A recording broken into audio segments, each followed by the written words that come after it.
Por lo tanto, vamos a recapitular un poco. Entonces, los novísimos, ¿vale? Tienen en común una serie de rasgos que justifican y que caracterizan esa identidad generacional. Por ejemplo, tenemos la preocupación por la estética, sobre todo desde un punto de vista lingüístico. Luego tenemos el esteticismo. ¿Qué significa? El esteticismo supone, ¿vale? Como hemos dicho, la valorización de ambientes exóticos, decadentes, lujosos, como hemos visto en el modernismo. De ahí que se le llama también, en algunos casos se le llama también neomodernistas. Luego utilizan la intertextualidad, ¿vale? De modo que, por ejemplo, el poema aparece precedido, ¿no? O en el mismo poema hay una serie de citas de distintos autores o referencias culturales. También tenemos la presencia, ¿vale?, de los medios de comunicación de masa que se convierten en temas poéticos. Por ejemplo, el cine, hemos dicho, la literatura policíaca, la música pop, etc. Desde un punto de vista también estilístico, hay una serie de experimentaciones, como por ejemplo la ruptura del verso, la disposición gráfica original, es decir, los poemas visuales, recursos al collage, y también se utilizan, ¿vale?, elementos del lenguaje que eran típicos, por ejemplo, de las vanguardias, como hemos visto, ¿no? Entonces, la experimentación de la falta de coherencia, falta de puntuación, sin ninguno de puntuación, etcétera, etcétera. Esos son básicamente, ¿vale?, las características principales.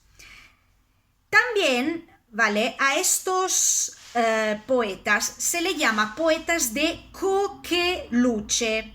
C-O-Q-U-E-L-U-C-H-E,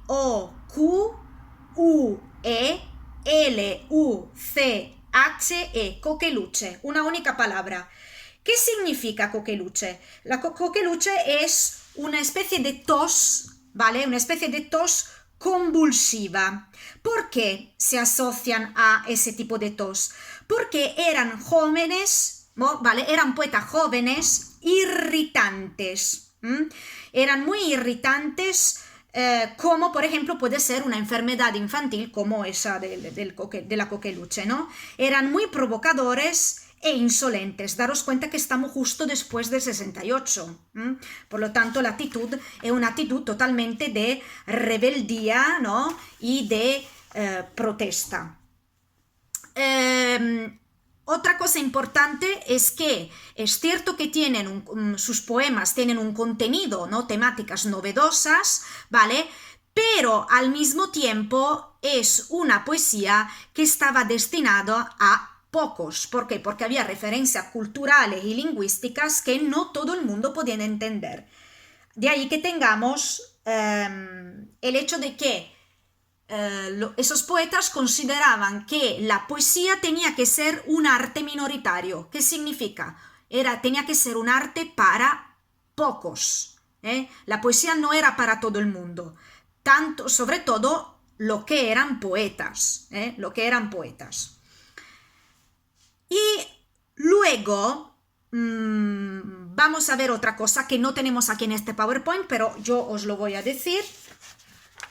Luego estamos con otros poetas nuevos, ¿vale?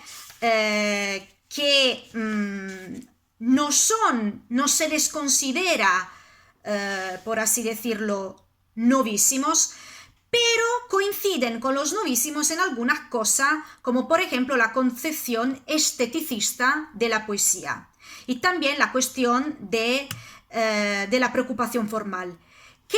¿Cuál es la diferencia que tienen esos autores con los novísimos?